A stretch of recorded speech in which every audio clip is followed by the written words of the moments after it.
Hello and welcome to Trails, Tales and Fails, the podcast where we dig into the highs, the lows and the unfiltered realities of ultra running. Today's guest is a serious force in the world of endurance sports. Paul Booth is a PhD researcher, sports nutritionist and exercise physiologist, specialising in ultramarathon fueling and performance. He's been a senior university lecturer for many years and he works with some of the world's best ultra runners, helping them to push further, fuel smarter, and recover better. He's also no stranger to the trails himself, having completed 87 ultra marathons, including UTMB TDS, the Bob Graham Round, and the Northern Traverse, to name but a few. This year, he has been on the stage at the National Running Show, sharing cutting-edge insights on performance nutrition with the wider running community. We're talking to, as I've already said, Paul Booth from Performance Gains Nutrition. And yes, we will be putting him through our usual podcast gauntlet. Truth or lie, quickfire round, celebrity pacer, guilty pleasure, plus we'll be getting into the real science behind endurance fueling on matters such as how to train your gut, especially looking at that 90 grams of carbs per hour, a target, the importance of being hydrated, and how to sort of fuel and recover on back-to-back multi-day events. So you can find Paul at performancegainsnutrition.com and on Instagram at ultra.endurance.nutritionist. And if you enjoy the pod, please share it on socials and leave us a star review, as it helps us reach more runners and share more trail stories. And with that, we hope you enjoy the app. Thanks a lot.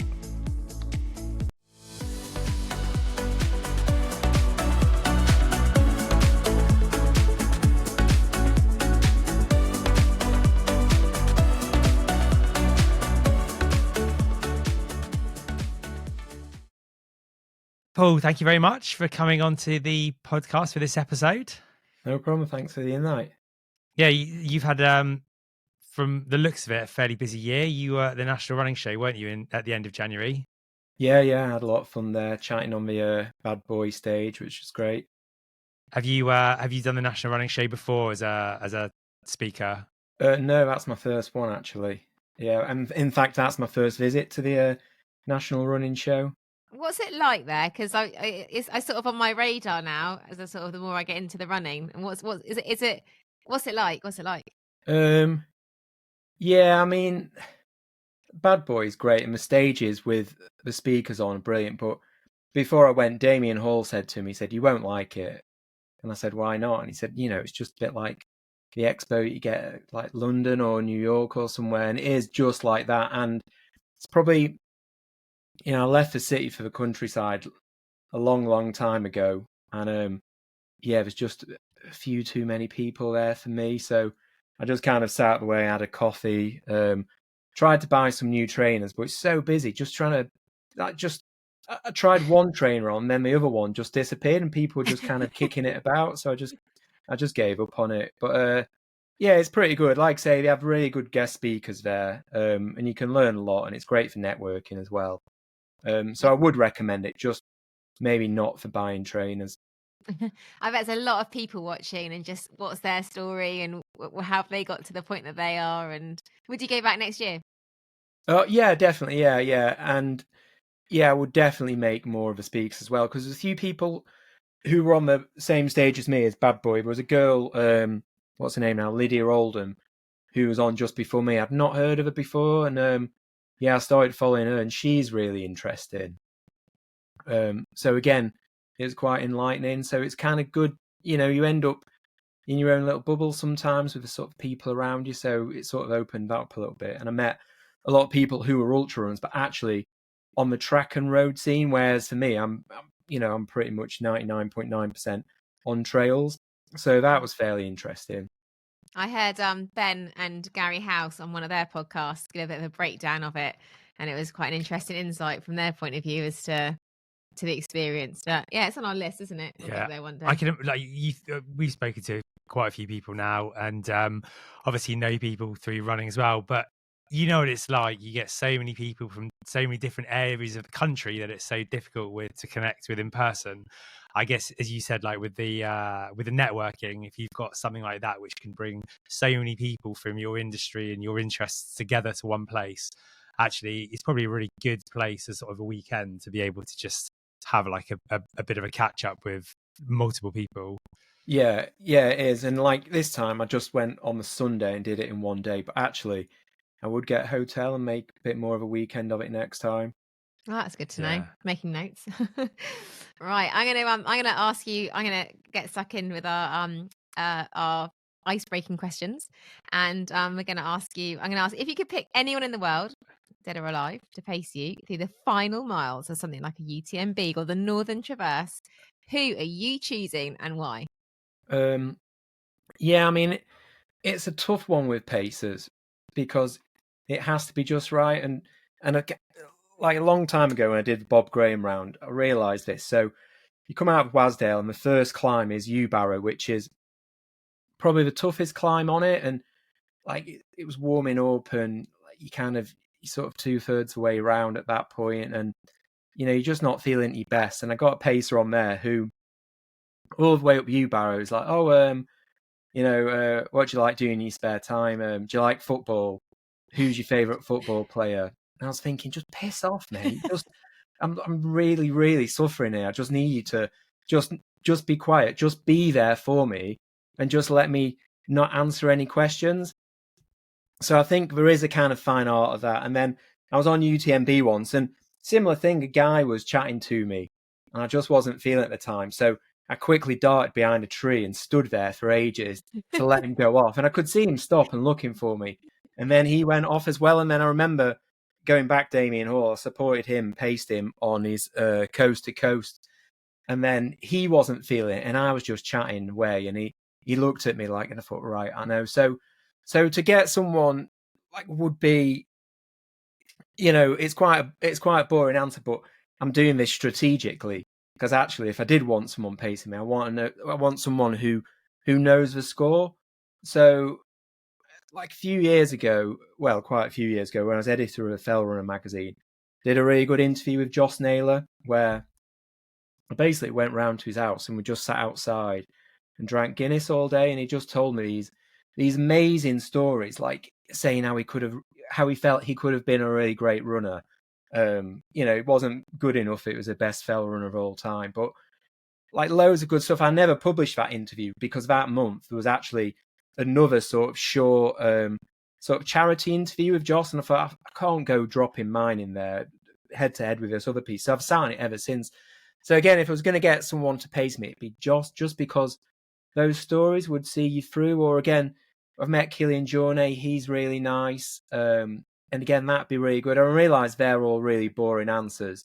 So otherwise, it'd just be 1980s comedy duo, the Crankies, or Jim Bowen, or someone like that. I don't know. That's a good contrast. But I think, your first two they'll be pretty interesting. And like you say, they'll know the score and they'll know the story and the journey. So, that's good. So, do you have a what's your most unexpected mid-race or post-race indulgent? Are we talking cola bottles at mile 80 or a full fry up the next day? Or it can be also music as well. Yeah, if you've got like a guilty pleasure in music. Yeah, I mean, at one level, and from a professional level, number one thing I take out with me is Turkish delights. We've not had that one. And I pitch them so much just because, like, Turkish delights are 25 grams of carbs, mostly made up of just glucose syrup. So not much different than a gel. My local shop sells them for 60p instead of one of those precision chews, which are £3. I really like the flavour of them, and they make me feel grown up as well. When I was a kid, the adults would always have Turkish delight. Making you feel a grown up. That's the best bit. So that's the thing, and I pitch them to a lot of people, and a lot of people say, "Oh, they work really well," or "They were hideous." And then at the other end, like there's a couple, like me and my wife used to do a lot of routes when we lived near the Peak District, past pubs. We used to do a race called the Four Inns, which it's the race. It's been going over 50 years, and it's the race actually which started up Mountain Rescue because some scouts died on it in the 1950s. So Mountain Rescue like kind of was born through that. But historically, it went past 4 inns. Some of those pubs are closed down, some are knocked down now, but we still managed to find 4 inns in it and make sure we stop and have a pint on each. It's gone back, it's just a scouts race now, so that's good. So yeah, we used to kind of do we used to go to a lot of independent brewers around the Peak District, so in a place like Glossop and in Buxton, and drink a lot on runs, and then done quite a lot of runs in the Lake District where we've done an ultra and then gone off to like a Michelin star restaurant after as a recovery meal. Oh, wow. So yeah, if you've got again, you've kind of got to roll it all in there. And I see running as just a good reason to kind of get out for a day and have fun. And I think if you can squeeze a little bit more in there, and top that off, then yeah. So there's a lot of guilty pleasures in there. I could keep going for the rest of this podcast. I think to go from Turkish Delight for 60p to Michelin star restaurant, that covers it all. Yeah, that's it. Saving money on the Turkish Delights. Yeah. We were talking to somebody a couple of weeks ago who has run some of the 200, 250, 300 milers in the States, and he was saying, yeah, give me a beer like 100 miles in. He's like, because actually I want a reward when I get to that checkpoint. When I'm like 100, 150, 200 miles in, I want a nice cold beer to refresh me. So if that's going to add to my motivation for getting there and that's my rewards, why not?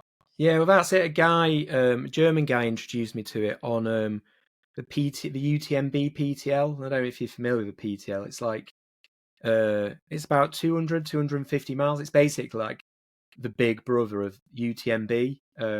So me and some mates did it one year and we thought, oh, it's just an extended UTMB, but you get more time. But it's basically a super technical UTMB where you hardly pass anywhere to eat or drink. And yeah, you think you're getting more time, but there's times when you're just doing via ferrata without any of the kit. They've changed it a little bit now because someone died on the course a few years ago, and we change the course every year. But yeah, the first place we could stop, this German guy we were chatting to stopped and just had a beer. And he said, look, if you get a chance to stop, just have a beer. And the Mont Blanc brasserie beer around there is absolutely exceptional as well. And we were like, this guy's crazy. But we realised we were walking so much. We had such a heavy pack. And we're out there for so long. You've just got to get the pleasures in while you can. Yeah. So actually, a beer, in the scheme of things, was absolutely nothing. So yeah, enjoy yourself while you can. Absolutely. Okay. So how did you mention that you used to live in the city? You've now moved out to the countryside. You've obviously been doing in nutrition in form of education. You've done your PhD, and that's been like a sort of 20-year-ish journey for you. Is that right? Probably about 10 years that in total. Oh, about 10 years. Yeah. So how did you get into the trail running scene originally? I think sort of being in Manchester, being right on the edge of the Peak District, it's great. So initially, I was doing a lot of mountain biking. And then one day my mate said, look, what about if we kind of come out and run some of these trails instead?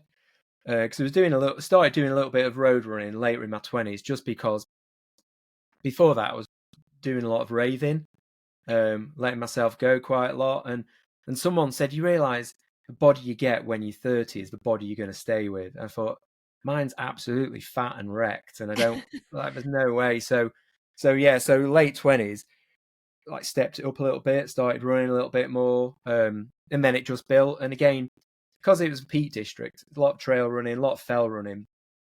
Naturally, kind of before ultras were big, like there was a lot of sort of ultra distance trail runs and fell races, like kind of old long distance Walkers Association races, or the 4 Inns, which was a scouts race that I mentioned, which had been things like the Howarth Hobble as well, which were historically walking events. Then we'd sort of taken the form of sort of fell running events, and now people are sort of recognizing them as ultras. So it's kind of through that really. So I was doing kind of long stuff and short stuff, and again, there's everything in the middle, like lots of sort of marathon length events as well. So only weekend before last, I was doing 3 Peaks marathon, which is sort of fairly local to me. So yeah, so I just kind of fell into it, and that was it. And things like the Bob Graham round, when I first did that, that was really a sort of I suppose it was a rite of passage for fell runners. Like, you didn't really feel that you'd sort of conquered it until you'd done the Bob Graham round. Yeah. Yeah, it's spoken about a lot, isn't it, by trail runners and ultra runners. So, oh, sorry, go go on. on. Which There is you into go. our next one, as in, like, you've done some big races, big events, whether it's UTMB, TDS, the Bob Graham that you've just mentioned, Alta Via 2. I said that correctly. Oh yeah. In the Dolomites, that's great. Northern Traverse. So, what's been your most brutal race experience so far? Most brutal. Say the most brutal race I've done is the Manchester Bupa 10K. Do you know, I get so nervous on road club races. They are my biggest fear. I hear you. Yes. It was my first 10K and I gave it a real shot. And actually, it hurt because if you're doing 5Ks, 10Ks, marathons, and you're after a fast time, you go into a completely different world of pain than you do on an ultra. And it's tough trying to hang on in there and squeeze the last bit out of it as much as possible. So I'd say like that. I didn't go out and get a tattoo, thankfully, particularly as it's changed to Morrison's Manchester 10K now. Would have been a but after that, yeah, PTL, as I mentioned, that's an incredibly tough race. And then, yeah, UTMB, obviously, that's really tough as well. And again, I think it depends how fit you are at the time as well. So I've got a few races coming up, but before Christmas, I stepped in a rabbit hole and just like tore like the ligaments and tendons on both sides of my ankles. And so I had to take 16 weeks off from that. And then within 2 weeks coming back, I broke my foot. So in total, I've taken about 20 weeks off. And then I've done a few bike packing events recently. So I switched some of the running for cycling. And I'm like, oh my God, I've got events creeping up on me. So Ultra Trail Snowdonia next week, Lavaredo next month, the Eiger the month after that. So again, it's they might be pretty tough at the moment. Which version of UTS are you doing? Oh, I'm just doing a 50K, thankfully. Yeah. Oh, if it was a step above that, I might have pulled out by this point. So at the moment, bouncing back, I think the 50K is manageable. And I can probably have a fun day out, whereas anything else would absolutely break me. Yeah, I don't think there are too many pub stops on that route, though, aren't there? No, not unfortunately. So, yeah, you've done, I think, is it over 80 ultras? Is that right? Yeah, I think my I counted it up about a year ago. And yeah, I've got a completion rate. I think I've completed 87 ultras. But probably done closer to 100. And there's like, as I've got older, there's a higher DNF rate. And it's probably not, again, it's not to do with conditioning. It's more that when I was younger, I felt I had something to prove. So I'd dig in and go further and embrace the pain cave. Whereas now, like, I just can't be arsed. Like, I remember getting to Courmayeur once on UTMB, and it was 9 a.m. It was already 28 degrees. I thought, oh well, my wife and all my mates are in Chamonix having a great time, having a brilliant holiday, and I spotted a bus to go back, and I just instinctively, I didn't feel tired. I instinctively just got on the bus and went back to Chamonix. So that's the problem. Like, there's too many temptations there to pull you away. So now I try and make ultras as uncomfortable as possible. So if I'm going away on a holiday somewhere to do an ultra, I'll try and stay in the hotel from the in-betweeners because it's not somewhere you want to go back to. Or I'll just not book a hotel, so you've got to stay out there and do it. So that's the thing. It's getting your mind around it when you get older, when you're kind of used to, let's say, more comfortable things and a little bit of luxury. Yeah. I think there's a lot to be said, though, if you're not feeling something, to just be able to go, do you know what? This isn't working for me. I can't do this for the next 30, 35 hours. And I think the nature of a lot of ultra runners is that they're so incredibly stubborn. And obviously I'm generalizing. And, I don't think there's anything wrong with, obviously you're not going to do it every time.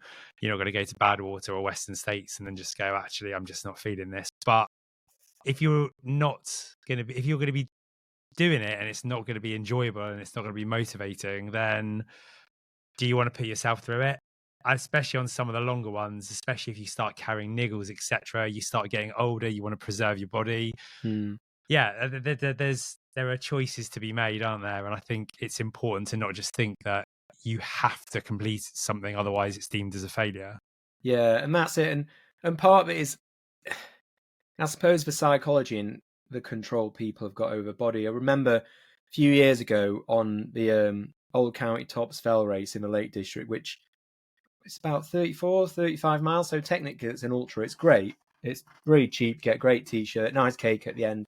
Brilliant route, highly recommended. But yeah, I remember running down off one of the last climbs. There's about 3,500 meters of climbing and ascent in it, and my knee had completely gone at that point, and I was hopping around. Some guy passed me and he said, "Oh, what's up?" And I said, "Oh yeah, my knee's gone. It's in such pain." He's like, "Oh, just switch it off then." And then he carried on, and like for years I've thought about that, and I thought that's the difference in a mentality. Like some people can just block it out and quite literally switch it off and just deal with that, whereas for me it just drew my focus in all the time. I just couldn't ignore it. So, there's loads of people I know, and like elites in particular, like examples like Jack Scott, who's able just to switch off the pain and just kind of like deal with it another day. Do you know what I mean? And it's like, how do you do that? The only way I kind of manage that is, by trying to focus on something else and take huge doses of caffeine as well. That helps to switch off the pain to a certain extent. But again, having that psychology just to be able to ignore it and just keep going, that's an absolute superpower in ultras. I find even with blisters, like not even big knee pain, but even when you know that there's a blister growing, my mindset is like, oh my God, the blister, it's going to be huge. Like, it's so sore. And Damien Hall, he's one of his sayings is be bothered. And I'm like, yeah, no, I should really be bothered and have a look at that. But it's the small things too, right? And that's it. And that's kind of going back to Joss Naylor. He dealt with all sorts of things. And again, like people talk about, oh, we have to stop. I've got a stone in my shoe. And he was like, just let it bed in, just leave it. And that's the thing. And it's, and again, in fell running, the culture there is kind of tough. And it's even, I see so much on podcasts now, I hear loads about people saying, oh, I'm doing ultra. I was at the front. So I asked the person next to me, did they want to stop and have a wee? I'm thinking, hang on, that background in fell running is you just wet yourself as you're running and just kind of keep going. Because by the end of it, you're going to be wet. You're going to be covered in mud anyway. So, it's just, I think that's it.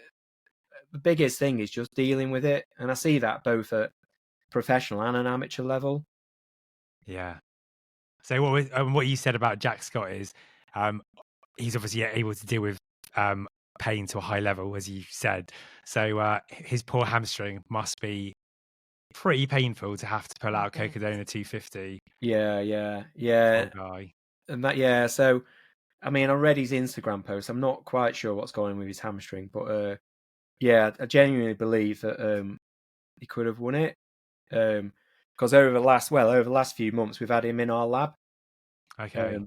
Doing lots of poking and prodding him and getting his core temperature up to 39.9 degrees and really kind of doing a little bit of altitude training. A lot of heat exposure. Which is rather than acclimatization, it's more about, building up his hemoglobin mass. So, he was in a really, really good state going into this race, and he could have smashed it. But God knows what's happened to his hamstring. Yeah. But hope he gets well soon. Wishing him a speedy recovery and on to the next thing. So I'd love to have a talk to you about things relating to nutrition, as that's one of the things that you specialize in. So I wanted to get your views on this term, which is referred to as gut training and like training the gut, because I think it's pretty widely accepted that the nutritional side is just as important, if not more important than the actual running. So what's your take on gut training? It's spoken about, but from a sort of professional level, are you happy with that buzzword being used?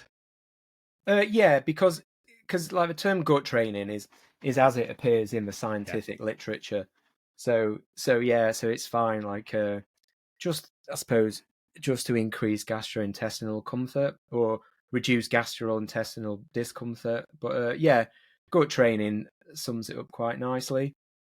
So I'm just thinking about the standard for sort of, let's say, 100 miles, depending on weight, maybe depending on gender, how hard you're pushing, could be anywhere from maybe 60 to 120 grams per hour, being like at the grams per hour of carbs at the very, very top ends. How long do you think somebody should realistically spend on training to sort of hit that sort of 60 to 90 or 120 grams of carbs per hour?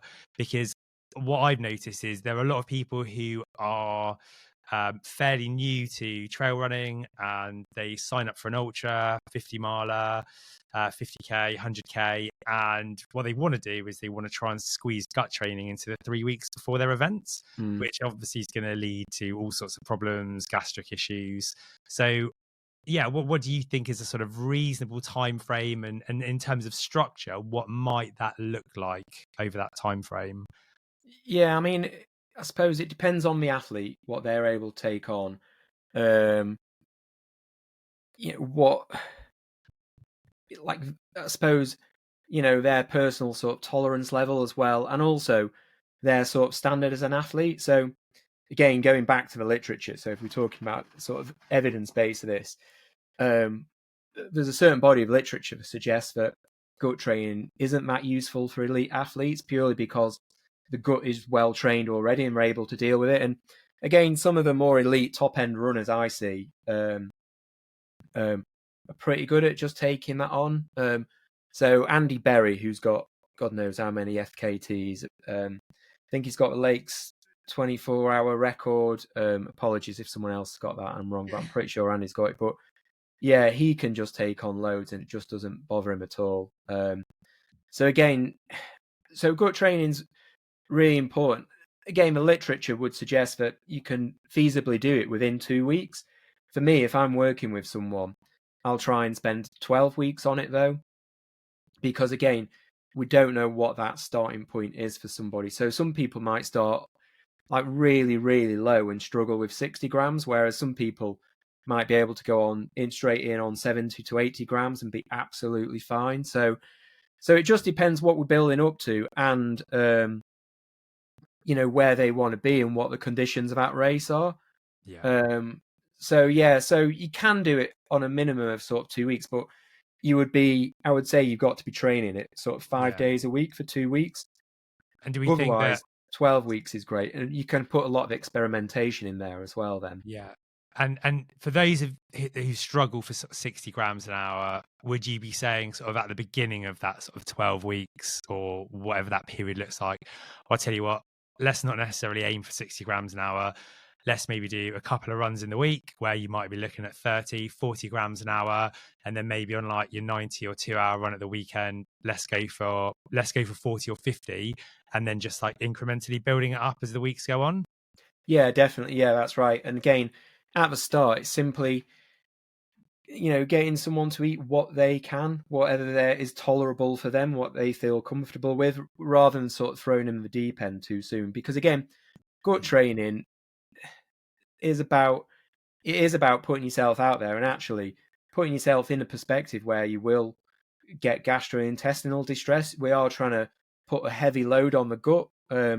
So again, that's always going to be a side effect. So people, they'll get to that point and back off. And actually, we want some of that distress because that's just making sure that gut's building that tolerance up as much as possible. And again, the way I would structure it, particularly early on, would be choose some of those easy runs where you might not ordinarily eat. So could be a recovery run, could be as short as 1 hour, 2 hours, but nothing where you're pushing it, particularly in terms of high intensity runs or, some of those key or quality sessions you might call in the week, purely because, that you might get some of your main training stimulus through them. So you probably wouldn't want to disrupt that at all. So again, you might want to build it up through the easy runs, take a little bit of time. When you're more comfortable, start to take on nutrition. during some of those high intensity runs and particularly the longer runs. And again, as that kind of builds up, what you will start to find is actually they will become a better quality because you're starting to to feed yourself more and to start to fuel those a little bit better. Again, like one of my friends, he was chatting to me the other day, and he said, yeah, now on all my runs, particularly my long runs, I just do 90 grams of carbs an hour. And he said, I don't know if I need 90 grams an hour, but my gut's absolutely fine. I feel good. I'm bouncing back and I'm recovering really well. So again, it's building up over time as much as possible. And he went from basically only doing a couple of runs and almost giving up running to taking on more carbs during his runs. And now, he run anywhere between sort of 60 and 100 miles a week. He's retired, but, he's winning races in his category, in his V60 category, but he's also winning the V50 category as well and everything.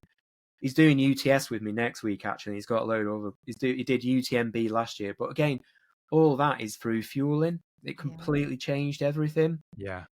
Yeah, absolutely. A massive part of it. Yeah, it's huge. And obviously you've highlighted the importance of that, doing it on some of the weekdays as well. I think there is a general assumption between amongst people who maybe don't have education around nutrition that actually you only need to be fueling on your long weekend runs. Maybe that's okay for somebody who, I don't know, maybe that's okay for somebody who's got a more conditioned gut. But would you say that, actually just saying I'm only going to do it on the weekends, that's not enough, or does it depend on the individual? Yeah, it depends on the individual and what their runs are. So, like at the moment, I'm going out and running like an hour each day. Yeah. And then I'll do something longer on the weekend. And that hour each day, again, it's just an easy run. Some days I might run faster than others. Some days I might where I live, it's pretty hilly. Some days I'll have an easy jog up the hill. Some days I'll attack the hill. On those runs, I'll always take a gel or something or a Turkish Delight in my back pocket. But most of the time I'll never fuel those runs because, my glycogen stores are topped up. I've had a solid breakfast, solid lunch. I'm not skipping carbs anywhere. I usually have a pretty solid dinner. I don't avoid carbs at any point. I'm not particularly high carbs, but, if I have a snack or something to eat, my plate is fairly well balanced between fat, protein, and carbs.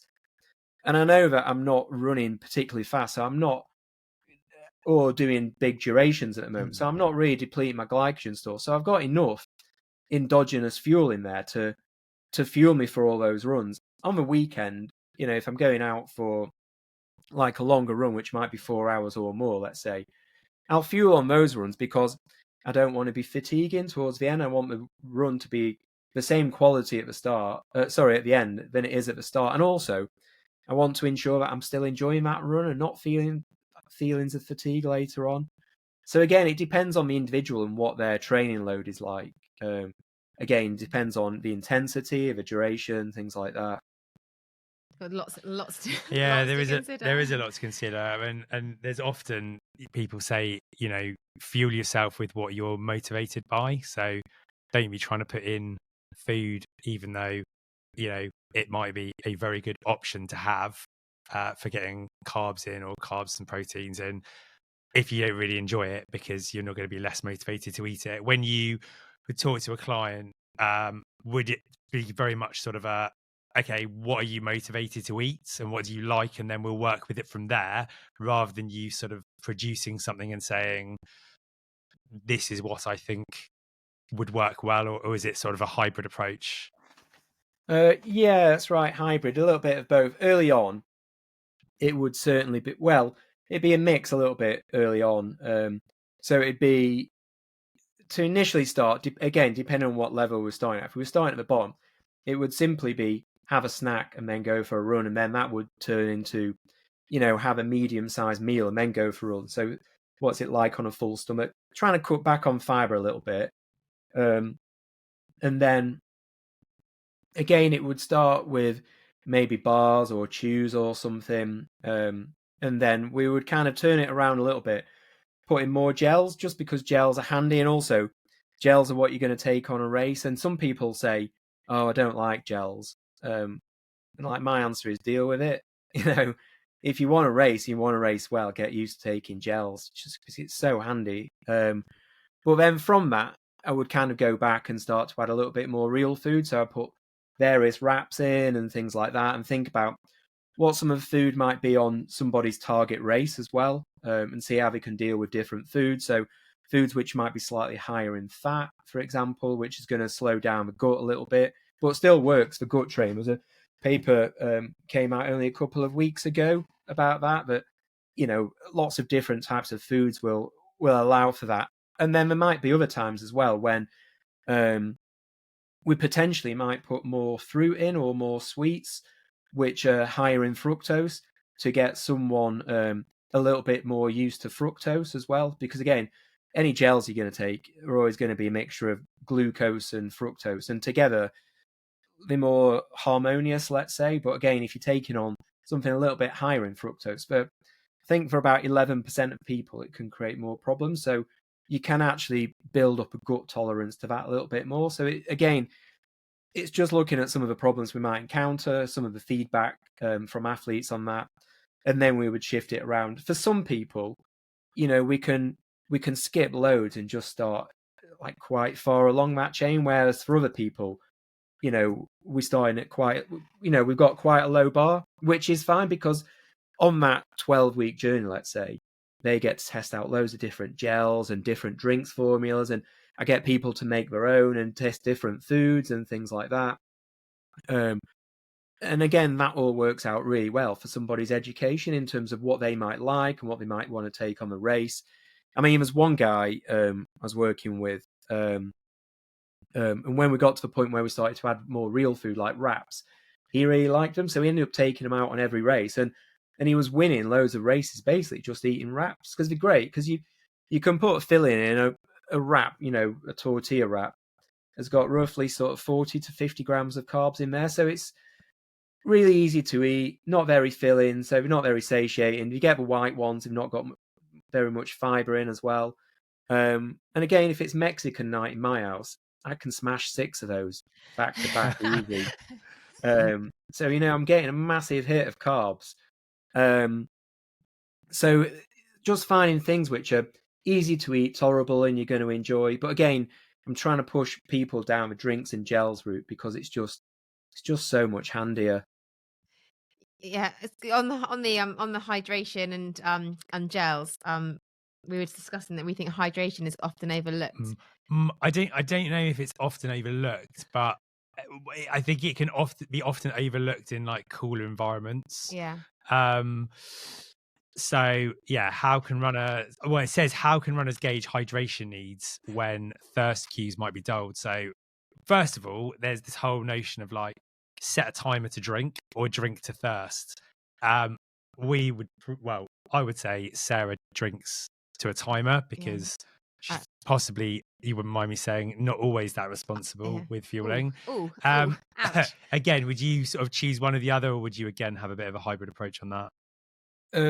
Yeah, hybrid approach. And again, sorry, these are very on the fence answers. Yeah. No, it depends on the individual. But yeah, going back, so hydration is a big one, and for me personally, I would definitely say a little bit of both. So programmed hydration, and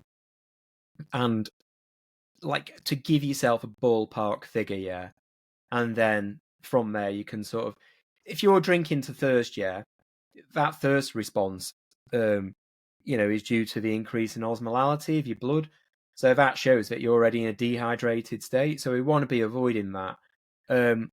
Everyone who's out there who's getting gut problems, the majority of those probably aren't related. Well, they're related in a matter of fact to nutrition, but not necessarily to do with gel specifically. It's just simply underhydrating.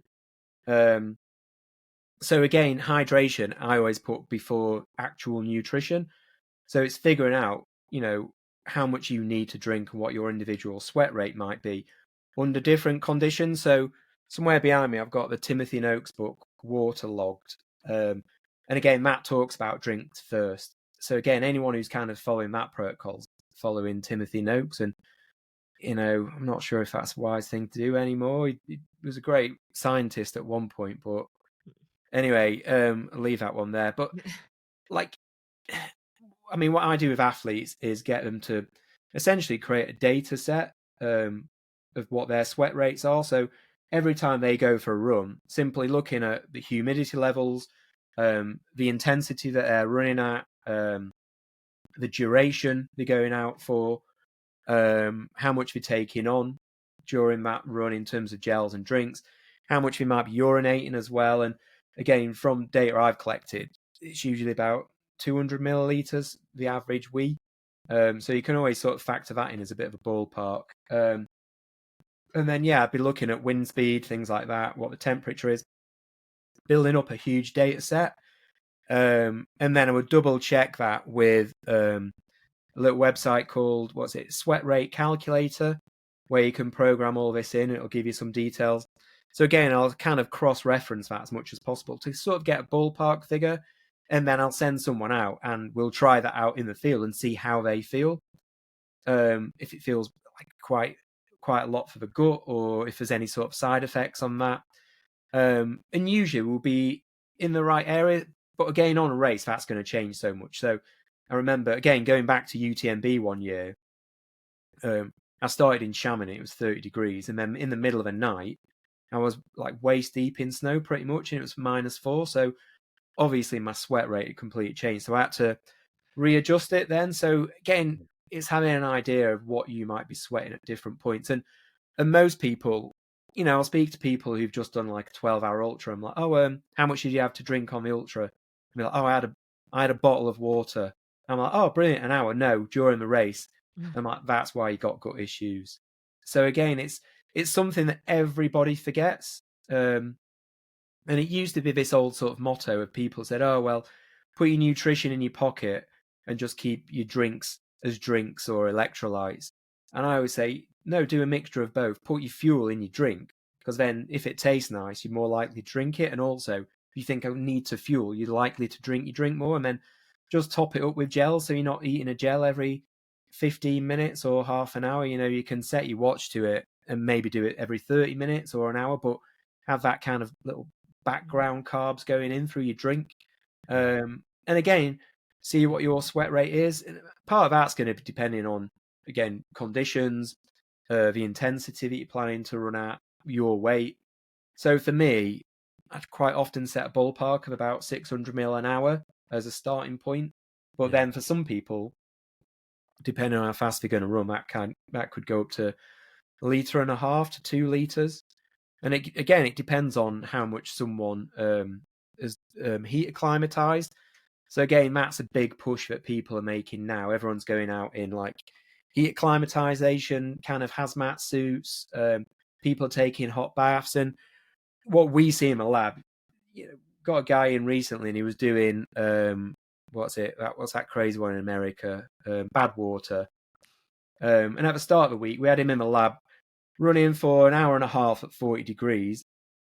By the end of the week, we had him doing the same, but the changes he'd made in that time. So at the start of the week, he was sweating 1 litre an hour. At the end of the week, he was sweating 2 litres an hour.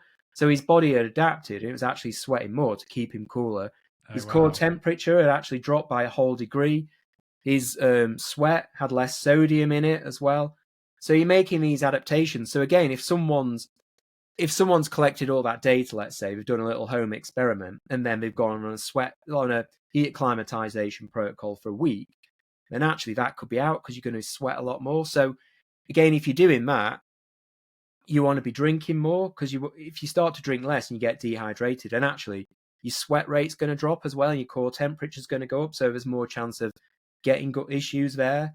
So all these things sort of feed into it. So again, for years, I was looking in depth at like nailing it to the absolute gram per hour of gels. And then I switched things around and put hydration first. And I would say 70% of gut issues were cured immediately just by getting people to drink more. And obviously, there's always going to be the fact that people could overdrink and get hyponatremia. But I would suggest that it's slightly different in the UK than in the USA, where you go to the States and you've got a crew meeting you every kind of 2 miles, whereas here it's a lot more self-sufficient, and you might not be allowed a crew, or you might not be allowed pacers, and checkpoints might be every 10 miles, and there's only so much water that you're going to carry, so you're probably always going to be at a deficit anyway. So it's just trying to make up, as much of those fluid intakes as possible, so you're not losing too much body weight. And even this week, like an elite athlete was telling me, when they won Western States, they didn't have a wee for 6 hours after. That's the level of dehydration. Jeez. Gosh. Yeah. Oh, that's all super interesting. And like, obviously it's all well documented that nutrition is so personal, but like the level of detail that you're obviously going into and that you've researched and that you've studied is yeah, I mean, that's like A lot of takeaways. Yeah, there's a lot of takeaways. So, yeah, do you think, is there such a thing? And obviously we're dealing with individuals and things are likely to look different, but would you say there's sort of a gold standard post-race recovery protocol in terms of hydration and nutrition? From, obviously it depends race on race, but if we just use a sort of 30-hour 100-miler as, maybe a race that somebody just completed, would you have like a gold standard recovery nutrition? Yeah, I mean, it depends on it depends what the athlete's got coming up. So for instance, a few weeks ago, when we were out in Corsica at the Solomon training camp, there the athletes were basically doing big ultra every day on the GR20, so fast, technical. So once we got back, we would set up snacks and have a big dinner. So we would focus first on carbs, then on protein, and then making sure we were hydrating enough. So we would do things like put fresh orange juice out, so when they hydrate, they're getting the carbs through there.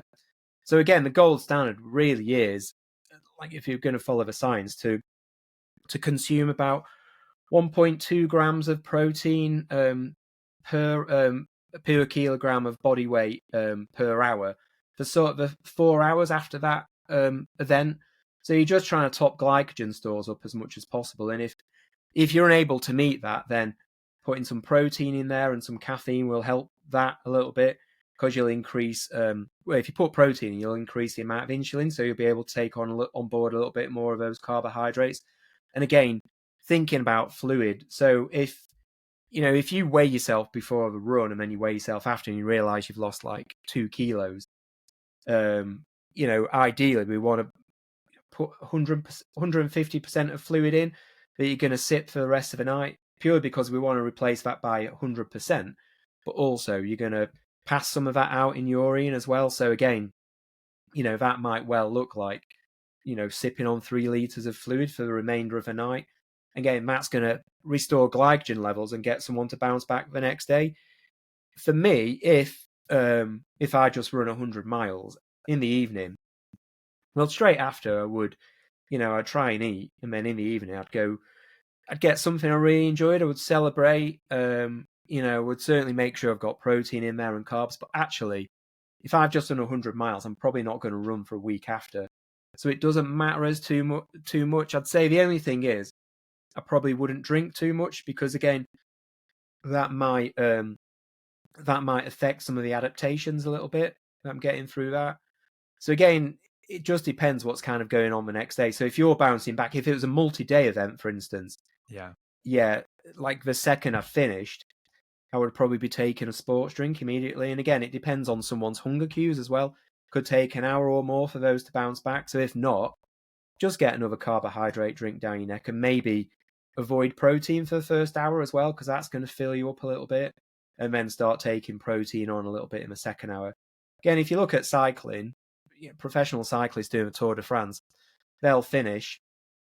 First thing they'll do is take a little bottle of ketones, which is going to help someone bounce back day on day from a multi-stage event. They'll take some like tart cherry juice as well, which is going to help. Got antioxidants, which is going to help recovery a little bit, but it's not something I would necessarily take on a day-to-day situation. And then they're going to basically start to smash a bag of Haribos. because we're just trying to get in really sugary, easy to process carbs as quickly as possible. So again, not ideal, but this is trying to get someone to bounce back, resynthesize those glycogen stores. So, be firing all cylinders the next day. Okay, yeah, bro, thank you. There's a bit of a silly question coming up now. Well, is it silly? I don't know. It can be light-hearted though.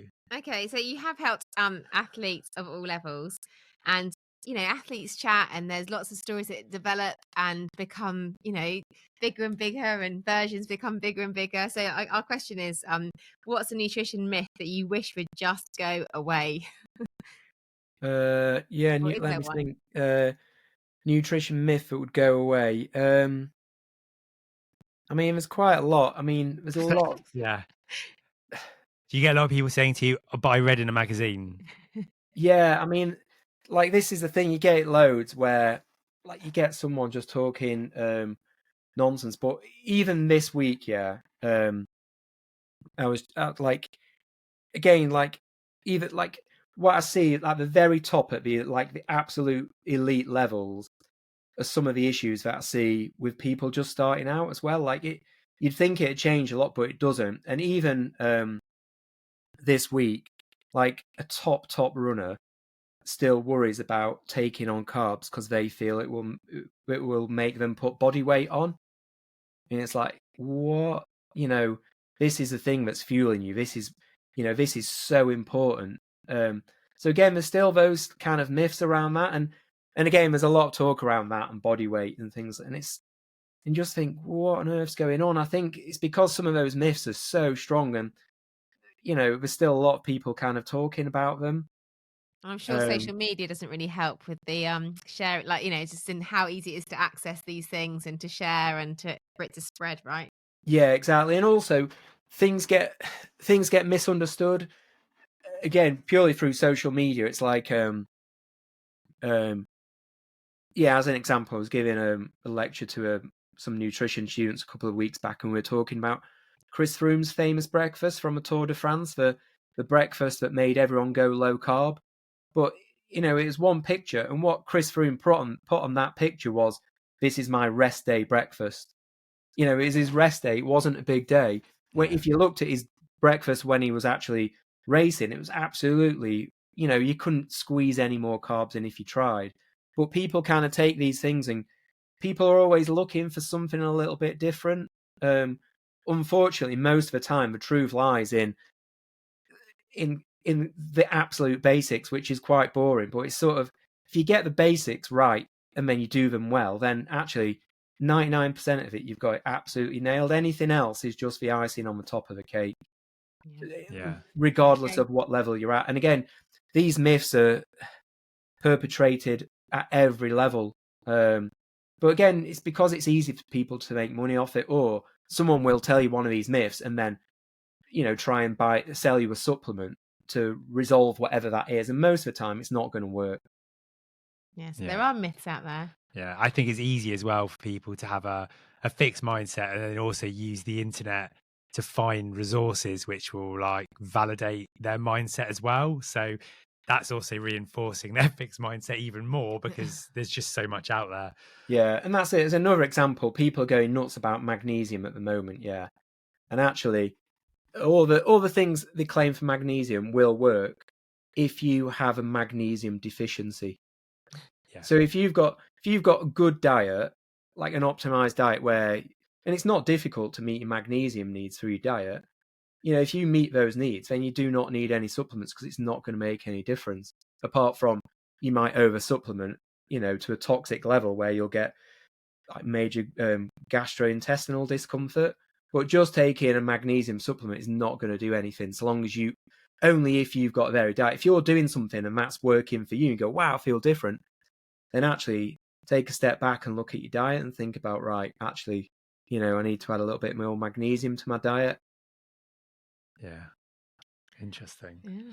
So Max, I think, sent you a few questions, and one of them might have been a truth or lie. We should do a game in our podcast. Do you have a little few truths or lies for us to guess? Yeah, I can be honest with you and say I've not actually done my homework on this one because I did intend to do it just before this podcast, and then a friend just split with a boyfriend and came round in tears, so I got a bit distracted. No. Oh my gosh. So sorry. Stop. But if you don't have a truth, honestly, if you don't have a truth or lie, that's fine. No, I've got some if you want. Yeah, let me think now. I once got arrested on Mount Everest. Crumbs, you've gone from saying you've got nothing to just dropping that in conversation as a truth or a lie. So, can we ask you a couple of questions about it? Yeah, sure. Once got arrested on Mount Everest. When was this? 2007. Were you in a race? No. Oh. Do you race on Mount Everest? Like an event. Was it like, are we talking base camp? Are we not? Well, of course it's going to be base camp. What a stupid question. Just a bit beyond that. Okay. That's sort of thrown me. Yeah. Oh gosh. Arrested. Were you on your own? No, I was with a friend at the time. I'm locking in. You're locking in? Yeah, I'm locking in. Arrested on Mount Everest with a friend. Are you allowed to say what it was for? Yeah. Just for a bit of fun, really. I'm going true. True. Look at the smile. Look at the smile. There's some truth in that smile. Arrested on Mount Everest. Are you going true or false? Oh, I don't we know. Actually log it so we see who wins. Wow, I don't know. I mean, you do seem like somebody who's up for a laugh, but at the same time, adventure. A model professional, a lecturer. I'm going to go false. Okay, so shall I reveal? Yes, yeah, go for it. True. So yeah, it was on the Tibetan side, and we were traveling around, and you get to base camp there, and then the Chinese basically built a police station. So if you go beyond that, like, you get arrested and fined. Big sign that says go beyond this, you get arrested and fined $200. And I thought, I love that. It's worth it. $200 to go up on Everest. So there was no one around. So me and my mate just started to basically go on Everest and just start walking up it and see how far we could get before we froze. And then we did get pretty cold. And then we turned around and there was a cop from a police station following us who fined us for $200. So yeah, paid up, got released, was fine. It was best $200 I've ever spent, though. I was going to say, you don't look too sorry about it. No, it's worth it. And I just thought of another one as well. I was once on an international flight that had a barbecue on it. No, a barbecue on a flight. Where were you going to? Pyongyang in North Korea. Oh my gosh. Oh. When was it? I want this one to be true. 2008. 2008, Pyongyang. I can't believe you pulled these two out of your back pocket after having done no homework on this. Can you remember who the airline carrier was? Koryo Air, the national airline of North Korea. It's a load of 1950s. It's a very small fleet. 1950s Russian aircraft. Yeah. Were you on your own or with friends? Well, I was with like a small group who were going to North Korea, and then there was a small group on that plane of like a little group. I think it was 5 of them called the Friends of North Korea, and then there was a big gap. And there was some like Westerners at the back, and then a few Chinese diplomats and North Korean diplomats, and then I was sat next to I think an Italian diplomat, and I was chatting to him, and I said, "Who are the people at the back? So they're UN nuclear weapons inspectors." Right. So, did you know what was on the barbecue? Yeah, what was being cooked on the barbecue? At the time, I was pescatarian, so squid for me. No. Yeah. No. I mean, if it is, this is the best one we've ever had. But it can't be. Wow. I'm gonna go false. I'm locking in again false. I'm worried it's going to be true. If it's true, I'm going down the pub. It's sort of a hot plate. Oh, okay. Hot plate with charcoals on it. I don't know. I think we could give that as.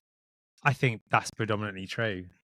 If it had dropped, I would have been pretty worried. But yeah, they were the hostesses on there were true professionals. That's a pretty strong one. Yeah, I'm It's impressed crazy with those though. two. Yeah. Yeah, Right. Oh well, Thank you thank you for both. They were rating. awesome. Right, shall we Let's go. we got a few more questions left. sure. So you've obviously been deep in academic science and also you are an established ultra runner yourself. How's your lab and lecturing experience and the knowledge that you've accrued influence you as a runner yourself? Do you go out on these ultras and do you have your academic hat on, or do you try and flip to a more runner approach, or are you like rigid with your approach to nutrition?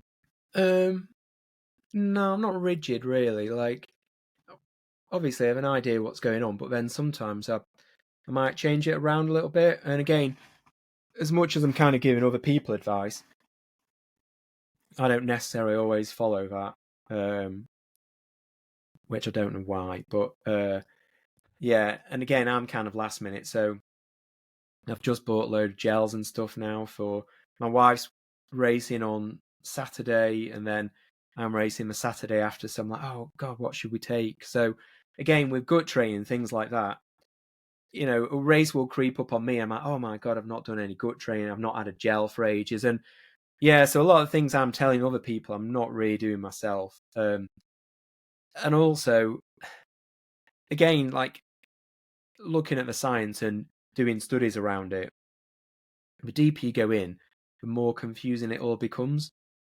So some days I just think maybe I'll just give it all up and just do something else. Just because, again, it just becomes what you think is fairly simple. You know, you realise you've just got to unpick, but also what you realise is everybody's so different. So again, yeah, I'll kind of take that and I'll think about different things. And then I sort of try and structure my training as much around that as possible. But yeah, if I had more time where I could get invested in it a little bit more, I would. Is that an answer? Yeah, no, Yeah. I think you're right. I think even, well, yeah, it is. You put everyone else first in sort of the organisation of what the job or coaching, and then actually it's always, oh crumbs. What do I need? Well, for you, Sarah, it's like probably the organisation of family and kids, Yeah. kids and everything else, and putting that first. Anyway, it was all a juggle. So, do you ever find it hard to switch off the science brain during a race, or does it help? Or does it help keep factoring in the different elements you need to consider? Yeah, it's good for observation, collecting data that way, and also kind of keeping check of your own body. Because every race I ever go into, I think, you know, right, this will be great, and then like at some point, you think this is shit, and like it's how does your mind change so much? How are you able to sort of keep check of that? So again, it's trying to I often get songs in my head, things like that, but stuff that's trying to kind of keep me a little bit, not get down about it. So try and kind of keep yourself alert, keep happy, chat to people if there's anybody around, things like that. Speak to people, ask people questions. What I do find on races, when I get chatting to someone, I end up when I say what I do, I end up just kind of giving advice for the whole race and asking someone else. And again, people, oh really? So yeah, so there's a lot of that as well. Do you mind, or is that fine? Do you? No, it's fine because I don't mind talking about it, and it's good to talk about someone else's experience as well. So again, as I say, you know, it's all part of that data collection. Yeah. Yeah. So thinking about some tips, takeaways. Are there any underrated pieces of kit that you would always take to a big race? This could be I think I know nutrition. this. It's going to be Turkish delight. Yeah, it could be nutrition or non-nutrition related. Yeah, I mean, obviously, like just getting the basics of nutrition right. But yeah, best bit of kit. Yeah, probably years ago, I changed my underpants to. That's not the end of the sentence, by the way. I changed a brand to Sax underpants, and they are an absolute game changer. Because it was the sort of time when everyone's wearing those kind of really long ultra shorts with the shorts underneath. But these ones just stop any chafing. It's so good. So them, like, I couldn't do without them. And also, nipple tape. I've got to races where I've not had any nipple tape. I just won't run the race because, like, my nipples will just be grated off after about 3 miles. I don't know how some people manage it, but for me, it's just an absolute no-no. So they're kind of simple, but I don't think I could race without either of them. Yeah, so they're pretty two important pieces of the kit. Absolutely.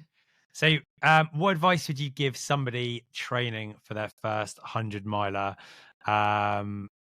from a nutritional coach perspective? Yeah, so this is quite a big one, and what I would say, how much time we've got, it's quite a long-winded answer. It can be as long-winded as you want it to be. So what I see, again, at every level, and this is stuff that I'm doing with the Solomon team at the moment, this is what we're working on quite a lot, and I call it the other 85%. So when you go online, like, nearly everyone's talking about how you should fuel on a race, or eat carbs, before you go for a run, eat carbs during your run, eat carbs immediately after you run. But all that, when you kind of look at someone's year overall, it counts for maybe 15% at tops. So you think, hang on, so we've got another 85% there. What are we doing with it? And actually, someone asked me the question recently, said, why are there so many records dropping recently? What are people doing? How are people changing the race nutrition to support this? And I said, it's probably got zero to do with the race nutrition. It's what they're doing in the other 85% of the time, because that's when you're doing the hard work. That's when you put the performance in. You do all your training, you make those adaptations, and that's what, that's where you create your performance, and that's what you take out there with you. Everything else is to support that performance. So if you're lacking in that, then you may be not creating the right training stimulus. You may be not able to recover properly. What you're doing out there in training, you're perhaps just not adapting to as much as you could, or you're having to take off multiple days due to injury or illness. And again, all that comes down to having a good solid diet and making sure that, you are fueling your training, but not just in and around runs, making sure that you're taking on, a good amount of carbs during kind of breakfast, lunch and dinner and snacks. So you've got those glycogen stores, making sure you're taking enough protein, but fundamentally making sure you've got an optimized diet that's not deficient in any nutrient. Because again, all these different things in the body will all support, health, well-being, keep you injury-free, support performance, and probably above all that, ensure that you're getting enough energy day on day as well. And again, they're the basics. I mean, not very sexy, but that's a big thing. As I say, that's the 85% that nobody really talks about. Yeah, apart from Scott Jurek. Yeah, exactly. Yeah, but he's got his head screwed on. But look how well he did. Yeah, well, exactly. And I know that there is, I'm sure it's starting to come through more now, but the majority of endurance research is targeted towards cyclists, not so much towards ultra running. I know that there's a large group of the ultra running community which is vegan, and there are people who are really champion the vegan diet as being instrumental to them being able to achieve a good performance. Has there been any research between different diets, meat eating diets, vegan diets, or is it just, is that's not been researched? Yeah, a bit. And again, a lot of that's really been down to sort of protein, but like the research now suggests that, so long as you're getting adequate amounts of protein each day, it doesn't really matter if it's coming from meat or non-meat sources. I'd say the only difference is that on a sorry, just taking my top off.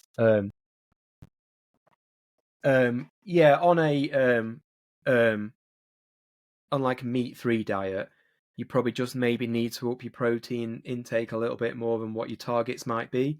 But outside of that, it's fine. I mean, a poor diet can be a poor diet, whether you're vegan, vegetarian, whether you eat meat, and an amazing diet can be equally as good on any diet. So it's just what kind of people put in that. So long as a vegan diet, you might have to put a little bit more into it and really start to think about particularly where your source of calcium are coming from, where that protein is coming from, vitamins like B12 as well. So you may have to supplement a little bit more on a vegan diet, but the sort of differences between someone eating meat and being a vegan and getting a good quality diet are minimal. I'd say it doesn't take much more work. I think for me, I couldn't be a vegan.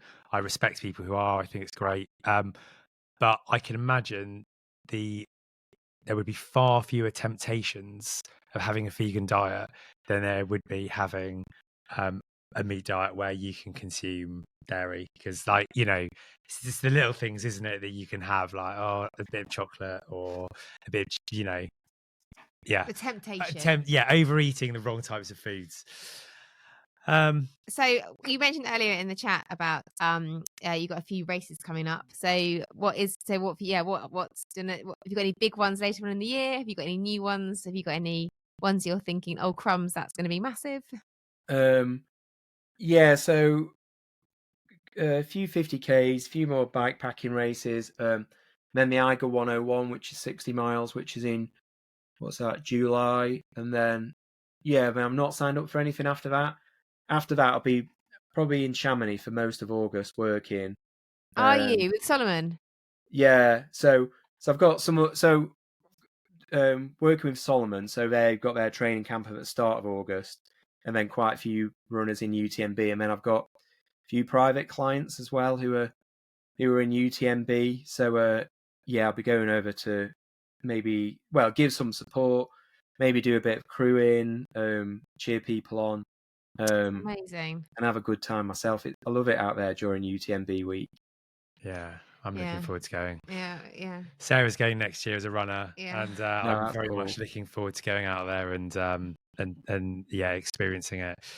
Okay, so lastly, we've just got a quick fire round, which is just random questions that we just ask all of our guests. So just like one or two short phrase answers is absolutely fine. So can you remember of any particular hallucination highlights that you've had as your time as an ultra runner? But I still don't believe it was a hallucination. I'm sure once on a race in the lakes, I saw like a black sort of lynx, and it was quite literally, it stood on a rock, and it was there long enough that I went to get my phone, and I got my phone out, and just as I brought it up, it jumped off and went, and I thought, I can't be hallucinating that. It was so vivid.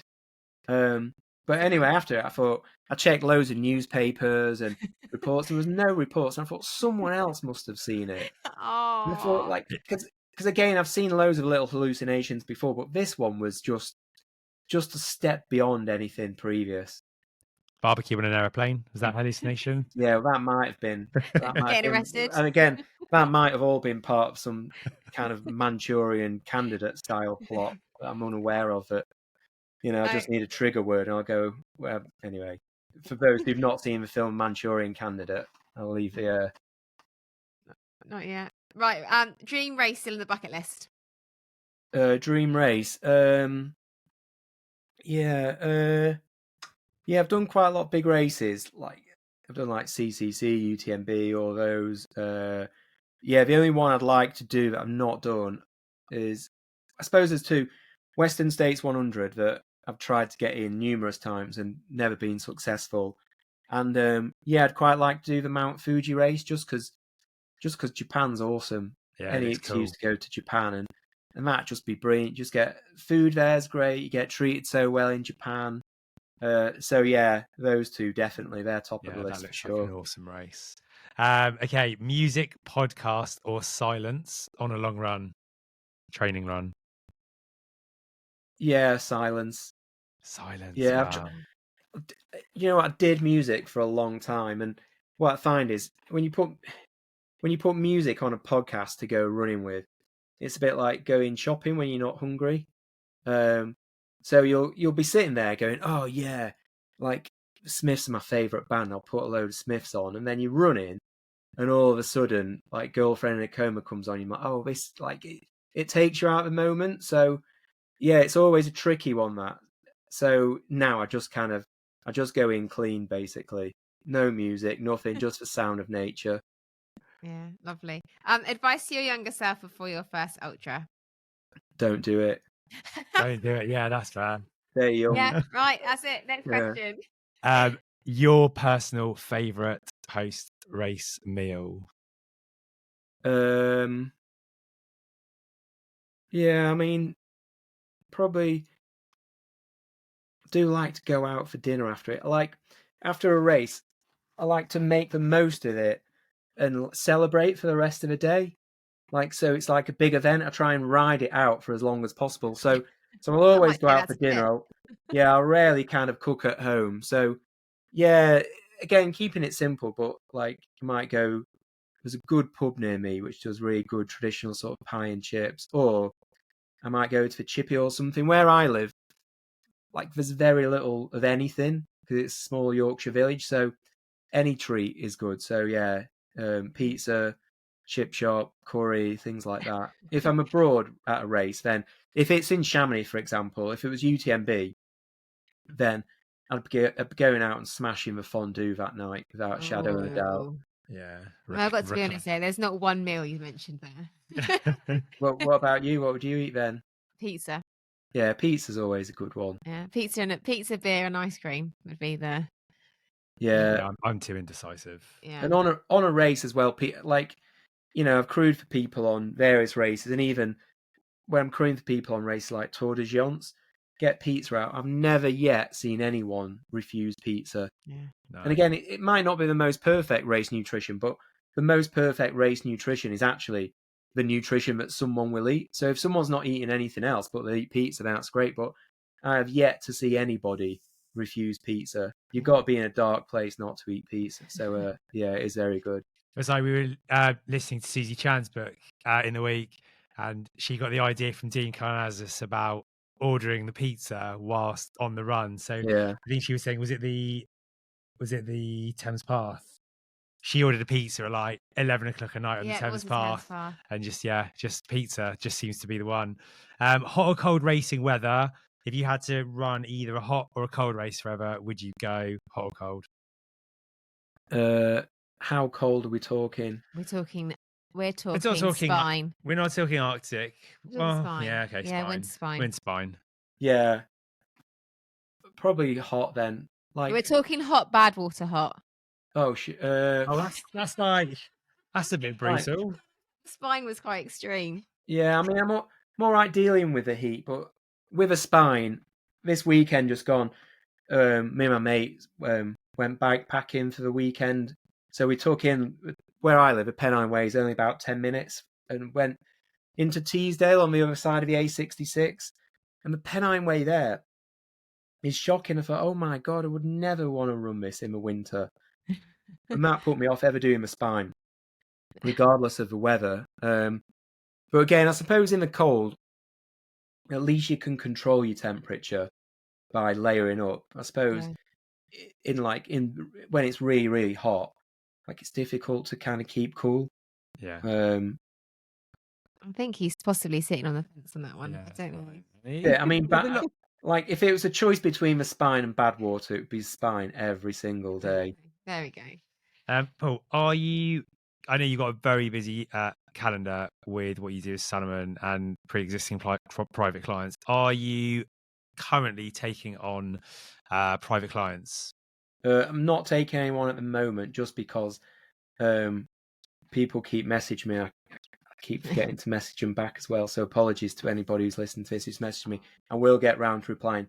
So I'm not taking on anyone at the moment, but like I'm always happy to answer questions. Just, you know, so if someone wants to find me a question through like Instagram, for example, then yeah, I'm always happy to help out in a professional but non-commercial way. Yeah. So again, just random questions, things like that. Let me know and I'll get back to you. I'm always willing to have a chat with someone. But yeah, I'm not necessarily to kind of taking on clients for sort of longer programs just because just because at the moment I just can't dedicate the time to people, and I'd sooner offer like a fully fledged professional experience rather than something sort of here and there. That makes sense. I get that. Good to Yeah, know. absolutely. All right, fab. Paul, thank you very much for your time. Yeah, thank you. You've got some cracking stories. Yeah. It's been interesting chatting to you about the gut and and your sort of running experiences. So thank you very much for joining us. Yeah, No, thank it's you. great to meet you both. Thanks for the invite. And good luck for your next few races, especially you got UTMB Snowdon. So good luck with that coming up. Thanks, I'm going to need it. Cheers.